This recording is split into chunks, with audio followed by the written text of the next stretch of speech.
এ পর্যন্ত ই করছি বুঝো নাই নাচছি এখন এটা করতেছি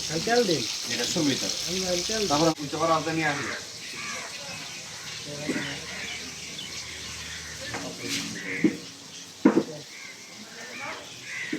রেস্টুরেন্ট খাবার ভিডিওটা তো আমরা দিব তাই না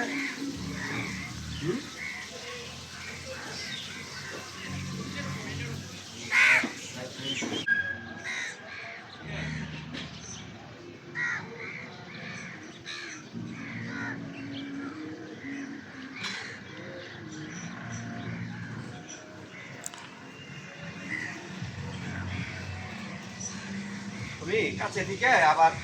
30 সেকেন্ড আমারে আর এই যে 10 সেকেন্ড মাছ তুলবা একবারে মাছ থেকে শুরু করবা আবার বুঝো নাই ওই যে মাছের প্লেটটা থেকে বুঝো নাই মাছটি দেখাবা যে কতটি মাছ